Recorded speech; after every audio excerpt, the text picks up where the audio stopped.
बहुत ताप जलन हो रहा है, यह कृष्ण जानते थे। कृष्ण तत्क्षण सूक्ष्म रूप में आए और अभिमन्यु की पत्नी उत्तरा के गर्भ में प्रकट होकर के गर्भ में ही परीक्षित की रक्षा ब्रह्मास्त्र से किया और परीक्षित ने गर्भ में ही गोविंद के दर्शन कर लिए। तो भागवत कथा के श्रोता परीक्षित और भागवत कथा के वक्ता सुखदेव दोनों ने ही गर्भ में ही गोविंद के दर्शन किए। इसलिए भागवत के श्रोता भी परम है, परम धन्य है, और भागवत के वक्ता भी परमहंस है। इसलिए श्रोता और वक्ता को परम दृढ़ होना चाहिए। भागवत की प्रवक्ता है।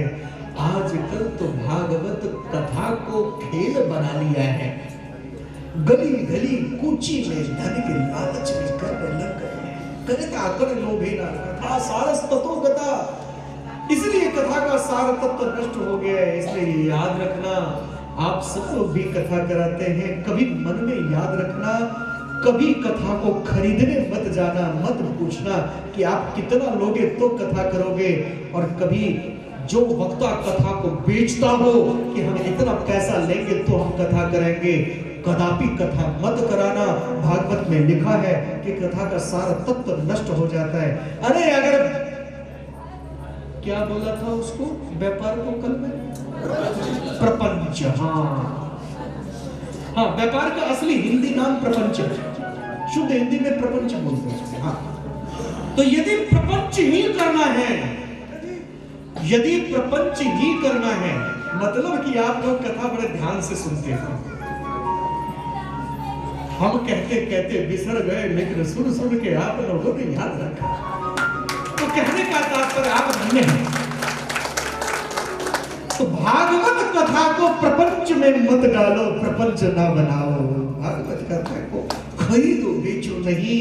यह नारायण की पावन कथा है। यह निष्काम भाव से, अरे वक्ता को का भाग्य है जो वह भागवत कथा करने के लिए परमात्मा ने उसे चुना, वह कथा करता रहे, जीवन जीता रहे। जो जान को देत, अजान को देत, जहान को देत, क्या वो अपनी कथा करने वाले को नहीं देगा? बहुत देगा, बहुत देगा। किंतु ये याद रखना, कदापि किसी भी काल में वक्ता को चाहिए, वक्ता कैसा हो? वक्ता कपास की तरह हो। बताया था ना, जो कपास के समान हो वक्ता। क्यों?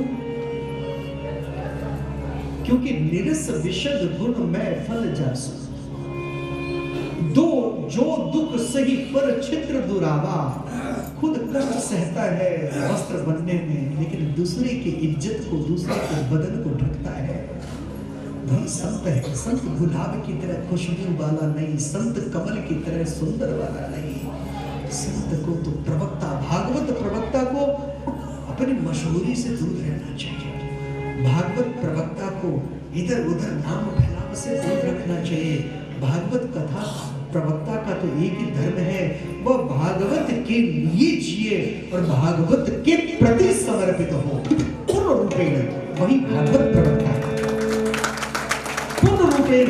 और जो अपना प्रचार प्रसार करे और जो अपना वो करे और जो अपनी चमक दमक रखे, वो प्रवक्ता नहीं हो सकता, नहीं हो सकता।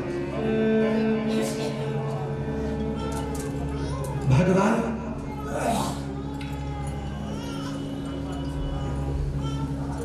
रक्षा करने के पश्चात उत्तरा के गर्भ की भगवान श्री कृष्ण ने कहा कि अब मुझे चलना चाहिए, मुझे जाने दो। बहुत दिन हो गए द्वारका गए, अब मुझे द्वारका जाने दो। पांडवों तुम सुखी हो, अब मुझे चलने दो। उसी समय दौड़ी दौड़ी कुंती आई, कन्हैया हे केशव। हाँ बुआ बताओ ना। केशव तुमने सबको सब कुछ प्रदान किया, क्या अपने बुआ को कुछ नहीं दोगे? मांगो ना बुआ, क्या चाहिए? बुआ आज्ञा करो ना, क्या चाहिए? कृष्ण तू देना चाहता है ना, कि विपदा संतु। क्या चाहिए, क्या मांगा, बताइए ना। हाँ, कि विपदा संतु नाशश्व तत्र तत्र तत्र जगद्गुरु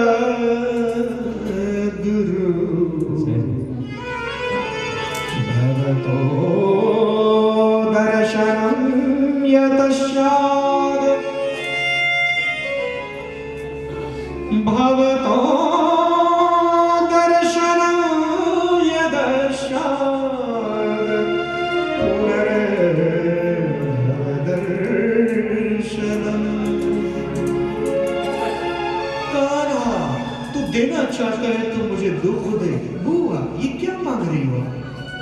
दुख? आपने संपूर्ण जीवन कष्ट ही तो भोगा है। जन्मी आप प्रथा के यहाँ, जन्मते ही आपको गोद ले लिया गया, कुंती भोज के यहाँ गई, जन्मते ही माता पिता से दूर हो गई। कुछ वर्ष की हुई कि दुर्वासा ऋषि के द्वारा दिए गए मंत्र की परीक्षा करने हेतु सूर्य से पुत्र प्राप्त हुआ। उस पुत्र को भी आपने त्याग दिया, पुत्र वियोग में रहे। पति भी मिला तो पीलिया रोग से ग्रसित पांडु, जिसे ऋषि ने श्राप दे दिया था कि पत्नी का स्पर्श करते ही तू मारा जाएगा। पति का स्पर्श नहीं मिला, देवताओं की कृपा से संतान मिली, किंतु उन संतानों को भी दुर्योधन ने, शकुनी ने बहुत कष्ट दिया। आज अनंत वर्षों के पश्चात सुख की घड़ी आई तो बुआ तुम दुख मांगती हो? बोले मां के शब्द, मुझे दुख ही चाहिए, क्योंकि जब जब विपत्ति आई तुम संग थे, तुम साथ थे, और आज सुख की घड़ी आई तो तुम कहते हो मैं द्वारका जा रही हूं। कि धिग धिग ऐसे सुखन को, कि धिग धिग ऐसे सुखन को, जो प्रभु को नाम भुला, जो प्रभु को नाम भुला। बलिहारी वा दुखन की, कि बलिहारी वा दुखन की, जो प्रभु को नाम रटा। हे कृष्ण मुझे तो दुख दे, दे दे दे ही कृष्ण दे परम दुखम, तू मुझे दे परम दुख दे।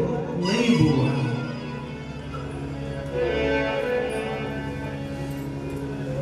अच्छा नहीं लगता है फिर भी डॉक्टर वनस्पति देते हैं बिना कहे भी।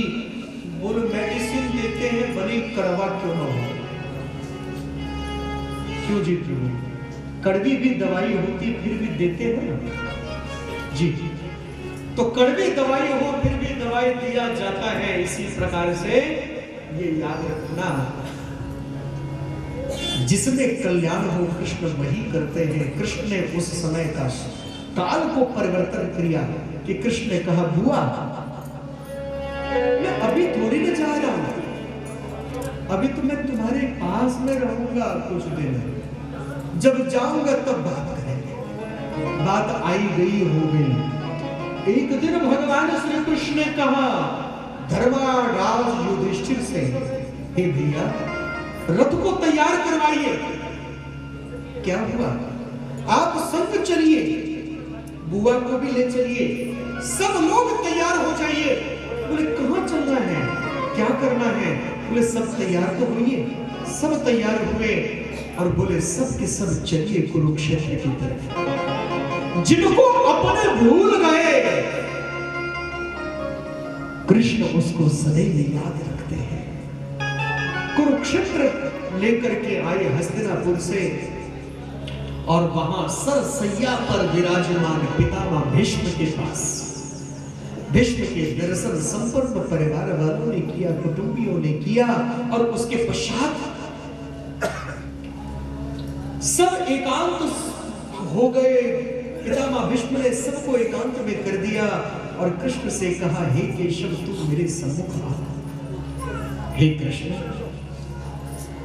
मैं वीर रस से भरे मैं बैठूंगा, मैं थोड़ी देर पीछे बैठूंगा। मैं वीर रस से भरे हुए कृष्ण की भक्ति करता था। आपने संकल्प लिया, हे कृष्ण मैं शस्त्र नहीं उठाऊंगा, और मैंने जब संकल्प लिया कि मैं आपसे शस्त्र उठवाऊंगा, पगला गहूं में गंग मातु की, शांतनु सुत न कहूं,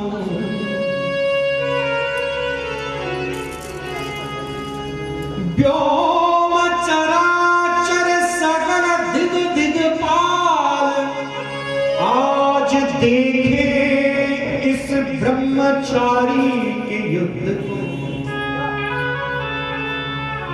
कि आज जो हरि न शस्त्र गहाऊं,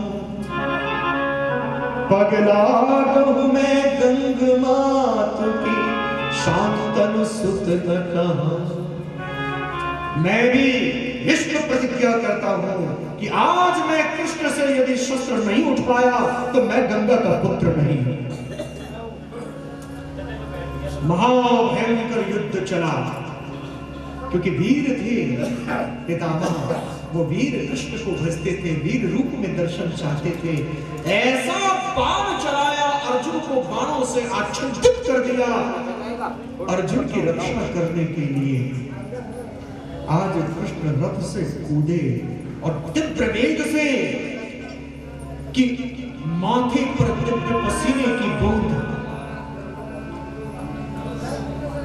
फहरा रहा था, उनका गुड़ा केश लहराते हुए उनके पीतांबर तीव्र वेग से आए और रथ का पहिया उठा के पितामह की तरफ दौड़े, और जैसे ही दौड़े सो पितामह विष्णु बूढ़े गजराज बनकर के भूमि पर गिरे। हे प्रभु तुम धन्य हो, हे प्रभु तुम धन्य हो, हे भक्त वत्सल तुम धन्य हो, कि अपना मान चले चल जाए पर भक्त का मान न चलते देखा, प्रबल प्रेम के पाले पर कर प्रभु को नियम बदलते। पितामह कहते हैं, हे कृष्ण तुमने मुझे वीर रूप में दर्शन दिया, आज भी मेरे अपने सब मुझे भूल गए, लेकिन तुम मेरे पास आए। हे कृष्ण, हे केशव, हे माधव, हे मधुसूदन, हे मुझको तो तुम धन्य हो, तुम धन्य हो, तुम धन्य हो। अब अंत में एक प्रार्थना है, बोले कहिए ना, हे महायोद्धा युग के, तो आप आज्ञा करिए, आपको क्या इच्छा है आपकी?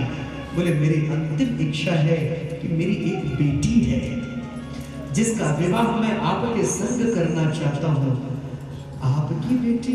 बोले हाँ केशव, कोई माने ना माने आप तो जानते हैं मेरी ये जो मति है, मेरी जो ये जो भक्ति है, ये जो मेरी जो भक्ति है, मेरी भक्ति रूपी पुत्री, जिसे मैंने अपने ब्रह्मचर्य में अपने नियम व्रत तरीके से आज तक संभाल के रखा, मैं अपनी संपूर्ण भक्ति आपके चरणों में संबंध बनाना चाहता हूं। मैं अपनी भक्ति का संबंध आप भगवान से करना चाहता हूं, क्योंकि मैंने सुना है कि मानव एक भगत करना था, जात पात कुल धर्म बढ़ाई, हित पर हित गुण जन समुदाय, भगत हीन नर सोहई कैसे, विरजन पारिद पेटी जैसे। भक्ति का संबंध आप मानते हैं, मैं अपनी पुत्री अपनी भक्ति को आपको सौंपना चाहता हूं। पवित्र है, निष्कपट है, निश्चल है, पाक है, निर्मल है। ये जो मेरे मन, निर्मल मन के अंदर भक्ति रूपी मेरी पुत्री पनपी है, ये हे केशव आपको सौंपता हूं। केशव मुस्कुराए। उसी समय गंगा प्रकट हुई। गंगा का धार मुख में, यमुना का तट था और कृष्ण सम्मुख थे। मधुर मुरलिया की तान। और उसी समय कृष्ण को देखते देखते शरीर से तेज निकला, जो कृष्ण में समा गया। सब अपना अंत ऐसे ही रहा। श्री गंगा जी का तट हो या यमुना का बंसी बट हो, मेरा सारा निकट हो, फिर प्राण तरस निकले। जब अंत काल आए, कोई रोग न सताए, यम दरस ना दिखाए। जब प्राण तरसे होठों पे कुछ हंसी हो, तिरछा चरण धरा हो, डाले गज गले में माला, मुख चंद्र सा उजाला। उस वक्त जल्दी आना हे शाम, उस वक्त जल्दी आना मेरे शाम, न भूल जाना राधे को साथ लाना। एक भक्त की है अर्जी, खुद गर्ज की है गर्जी, आगे तुम्हारी मर्जी। जब प्राण तरसे इतना तो करना स्वामी, जब प्राण तरसे। उद्धार किया, परम उद्धार किया। और पितामह भीष्म का उद्धार करके भगवान द्वारका आए। द्वारका में हर्षोल्लास पूर्वक उनका स्वागत हुआ। और कहा जाता है कि इधर पांडवों के घर में बहुत समय के पश्चात बहुत बड़ी खुशखबरी आई है। पांडवों के घर में नन्हे बालक ने जन्म लिया। पांडव बड़े प्रसन्न हो गए, अत्यंत आनंदित हुए पांडव। बहुत काल के पश्चात सुख की घड़ी आई। आनंदित हुए पांडव नन्हे उस बालक के साथ दिन प्रतिदिन वर्ष बीतते गए। दिन प्रतिदिन वर्षों बीतते गए। एक दिन रात्रि में दुष्स्वप्न आया युधिष्ठिर को। प्रातः उठे, परिवार वालों को बुलाया, सब सकुशल से हो? बोले जी। प्रजा में सब सकुशल है? जी महाराज।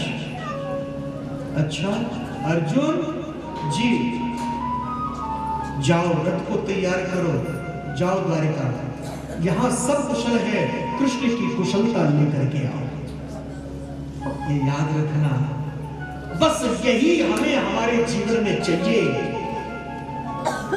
जब कोई विपत्ति आए, दुष्स्वप्न आए, तो हम अपनों को, परिवार को देखते हैं, सबको देखते हैं, लेकिन सबसे जो सगा है वो अपने कृष्ण को नहीं याद करते कि इस विपत्ति में कोई मेरा कृष्ण तो कष्ट में तो नहीं। कृष्ण की खबर जब हम लेंगे, याद रखना, ये यथा मां प्रपद्यन्ते तथैव भजाम्यहम्। तू मुझे जैसे भजेगा मैं भी तुझे वैसे ही भज दूंगा। कृष्ण को यदि हम भजेंगे तो कृष्ण हमें भी भजेंगे। किसी पीड़ा में जब कृष्ण की याद आएगी, कहीं मेरा प्यारा कैसा है, मेरा प्राण प्रीतम कैसा है, जब उसकी खबर आएगी कि घर में सबने भोजन कर लिया, परिवार में पूछते हो ना बाल बच्चों से, अरे भैया सबने भोजन कर लिया? बोले हाँ। अच्छा, मेरे कन्हैया ने भोजन किया, भूख लगा दिया? हाँ, बस गए घर से। सबके लिए पूछते हो तो कन्हैया के लिए जरूर पूछो। सच बात बता रहा हूं। फिर जब कभी आपके ये अपने जब आपके नहीं रह पाएंगे, कभी अपने भी नहीं पूछेंगे, तो वो कृष्ण पूछेगा। जब कृष्ण को भोग लगेगा द्वारका में, जब द्वारकाधीश को 56 भोग लगेगा, वो पूछेगा मैं तो 56 खा रहा हूं, मेरा शिष्य ने भोजन किया है या नहीं किया? मैं उसको भी 56 करा। पूर्ण आस्था दृढ़ रखना। एक बहुत बड़ा भगत था जी, खूब पूजा पाठ करता था। हाँ, बहुत गरीब था, बहुत गरीब। प्रभु आप इसकी दुख दूर करो, इतना भक्त है। बोले ठीक है देवी, प्रतीक्षा करो। एक देखो बहुत धन्ना सेठ, भजता नहीं, पूजा पाठ नहीं, भक्ति करता नहीं। प्रभु ये क्या है? बोले एक काम करो ना, वेश बदल के आओ और सुनो, ये सुई ले जाओ, और सुई ले जाकर के भगत के पास जाओ। वो भगत के पास गए, ए भक्तराज, इस सुई में से हाथी निकल सकता है? बोले देखो, सुबह सवेरे भगवान की पूजा भक्ति करने बैठो, ये पागल कहां से आ गए? हाथी कहीं सुई की नोक में से निकले, और अगर भगवान चाहे, और सुई की नोक में से क्या निकलेगा? बोले ठीक। गए धन्ना सेठ के पास, लाला जी सुई की नोक में से हाथी निकल सकता है? अरे भैया कहां, क्या तू मूर्खता वाली बात करता है, जा। अच्छा लाला जी एक बात बताओ, अगर भगवान चाहे तो? बोले एक नहीं 1000 निकल सकता है अगर भगवान चाहे तो। वहां करता तो नहीं था, आस्था पूर्ण था। बस इसी चीज को रखना है, दृढ़ विश्वास। पंचम भजन सो दृढ़ विश्वास। नवधा भक्ति के अंदर वर्णन है ना, हाँ, मंत्र जाप मम दृढ़ विश्वास। हाँ हाँ, प्रथम भक्ति समझन कर शंका, दूसरे मम कथा प्रसंगा, गुरु पद पंकज सेवा, तीसरे भक्ति अमान, चौथी भक्ति मम गुणगण करहि कपट तजि गान, मंत्र जाप मम दृढ़ विश्वासा, पंचम भजन सो वेद प्रकाशा। तो मंत्र जाप मम दृढ़ विश्वासा, परमात्मा का नाम जाप करो और उसके ऊपर पूर्ण विश्वास रखो। मंत्र जाप मम, ठीक बोली आप, बहुत धन्यवाद। हाँ, मुझे लग गया अब तो मानना। तो कहने क्या तात्पर्य? मंत्र जाप मम दृढ़ विश्वासा, पंचम भजन सो वेद प्रकाशा। मुझ पर पूर्ण विश्वास करके और जीवन को जियो, पल पल आनंद है। इस प्रकार से अर्जुन को भेजा, अर्जुन वहां से दुखी होकर के लौटे। अर्जुन दुखी होकर के लौटे, क्या हुआ? क्यों उदास हो, क्यों उधर कर रहे हो? क्या तुमने मार्ग में किसी को कष्ट दिया? बोले नहीं भैया। क्यों उदास हो? बोले भैया क्या बताओ, बोलो ना, फूट फूट के रो पड़े। क्या बात है? हम सब के रक्षक नहीं है, क्या कहते हो? अर्जुन ने संपूर्ण वृतांत सुनाया। युधिष्ठिर ने कहा, युधिष्ठिर ने कहा अर्जुन वो गणगण्य है, हाँ जो रूप धारण किया था वह रूप निरंकार में विलीन हो गया। ये बात मानते हैं तो हमें भी इस धराधाम को छोड़ना चाहिए। जब वो चले तो हमें भी चलना चाहिए। कृष्ण के बिना हमारा जीवन। परीक्षित को राज्याभिषेक करके यह भी दिव्य मार्ग की ओर चले। इधर श्रीमान परीक्षित राजकाज को आनंद पूर्वक अपने पूर्वजों की नीति को धर्म में पालन कर रहे थे। एक दिन कोषाध्यक्ष के संग पहुंच गए कोषागार में। वहां अनेक मुकुट देखा। पूछने लगे ये मुकुट किनके हैं? कहने लगे आपके पूर्वज, आपके पितामह शत्रुओं को परास्त करके, दुष्ट राजाओं को परास्त करके, दिग्विजय करके अर्जित किया है। उस सुंदर मुकुटों में से, उन मुकुटों में से एक अत्यंत सुंदर मुकुट जो दिखने में सुंदर था, वास्तव में सबसे सुंदर मुकुट तो परीक्षित के माथे पर था, धर्मराज युधिष्ठिर का मुकुट। लेकिन आंखों से दिखने वाले चमकदार उस मुकुट को परीक्षित ने इस मुकुट को उतारा और उस मुकुट को धारण कर लिया। परिणाम वह महापापी जरासंध का मुकुट था, जिसने महाकुकर्म करके, प्रजा पर अत्याचार करके धन को संग्रह किया था। मुकुट धारण करने मात्र से ही इनके मन में युद्ध की कामना आई और आवश्यकता नहीं था दिग्विजय का, हुआ पड़ा था। फिर भी मन में आया नहीं, मेरे पूर्वज गए, मैं भी दिग्विजय की तरफ चलूंगा और दिग्विजय की ओर चल पड़े। मार्ग में दिग्विजय करते हुए मार्ग में एक ही चरण पर खड़े वृषभ को देखा, जिसको एक कृष्ण पुरुष पीट रहा था। उसको देख करके बहुत ही क्रोध आया, उसकी तरफ बढ़े सो झट से वो उनके चरणों में गिर पड़ा। महाराज, आपके पूर्वजों ने शरणागत की रक्षा की है, हमारी आप रक्षा करें। कौन हो तुम? मैं कली हूं, मेरा अपना काल चल रहा है, इसलिए हे महात्मन आपसे प्रार्थना है कि आप मेरी रक्षा करें, मैं शरणागति हूं। तो ठीक है, तुम मेरे राज्य से दूर चले जाओ। और चारों चरण स्थापित कर दिए उस वृषभ के। महाराज मैं कहां जाऊं? जहां तक देख रहा हूं वहां तक केवल आप ही का तो राज्य है, मैं कहां जाऊं? तो सुनो कि दूता पारा स्त्रिया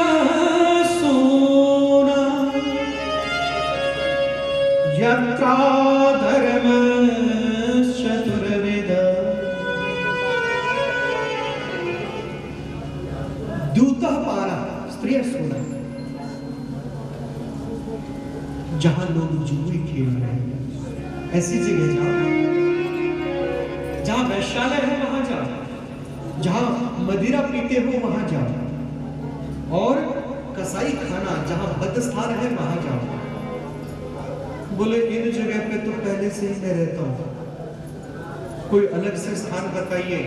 तो बोले ठीक है, इसकी व्याख्या जो है ना, समय अभाव है तो लगभग 4 घंटा से व्याख्या ही चल रही है, तो लगभग हमारे पास आप लोगों ने जो समय दे रखा है उसमें केवल 15-20 मिनट बचा है। कथा बहुत आगे तक है, इसलिए थोड़ा सा आगे बढ़ा रहा हूं, क्योंकि कथा में आगे वो उस काल में व्याख्या आवश्यक था, वो किया। तो बिना व्याख्या की कथा में आनंद आता नहीं। तो आइए, इन चारों स्थानों पर तुम्हारा वास हो। बोले कोई और स्थान? बोले ठीक है, पाप कर्म से कमाए हुए धन अर्थात स्वर्ण में वास हो।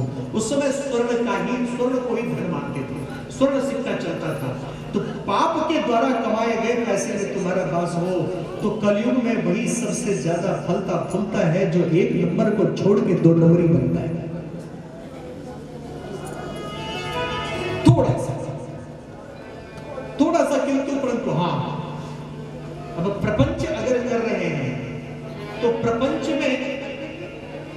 क्या बोलते हैं, सब्जी में तो नमक डालना पड़ता है स्वाद के लिए।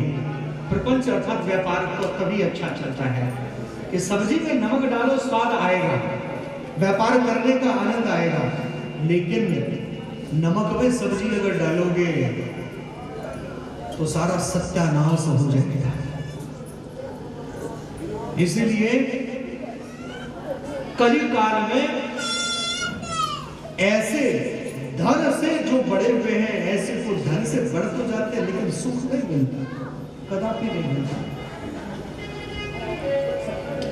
कुछ दिन पहले, कुछ वर्ष पहले, मैं कहूंगा कुछ वर्ष पहले, छोटे ब्रजभूषण सिंगला के पास जाने की जरूरत पड़ा। उनका जब स्क्रैप कार्ड खत्म हुआ तो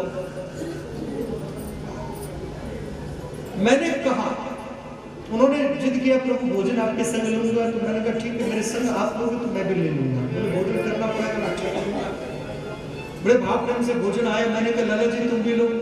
वो बोले वे दाल का पानी, उसमें सूखी रोटी डाल करके वो बोले मैं खाऊंगा। मैं तो ये तो प्रेत का जीवन है, सब कुछ है प्रेत ही। बोले बहुत दुखी हूँ, चलते चलते गाड़ी में नींद आ जाते तो आ जाता है। इतनी संपदा है, इतनी संपदा है जिसका पारोवार नहीं, लेकिन पत्नी पैरालिसिस से ग्रसित है। बड़े पुत्र का एक हाथ नहीं, छोटा पुत्र बड़ा क्रोधी है, बंबई रहता है, मैं जीके रहता हूँ। एक बालक परिवार पृथ्वीराज रोड पे रहते हैं। इतना संपदा है, भूषण स्टील वालों के पास इतना था। अब तो सब जैसे कृष्ण हो गया, अगर धर्म को त्यागा तो पता चला स्टाफ से गड़बड़ करने के कारण, दुखी करने के कारण लक्ष्मी आई और चली गई। उनकी मां शांति देवी जो थी ब्रजभूषण सिंगला की, परम धर्मात्मा थी, उन्हीं का फलस्वरूप उनको प्राप्त हुआ। तो देखा इतनी संपदा, ये टाटा स्टील के बाद उसी का नाम था। इतनी संपदा होने के पश्चात भी बहुत दुखी। तो ये याद रखना,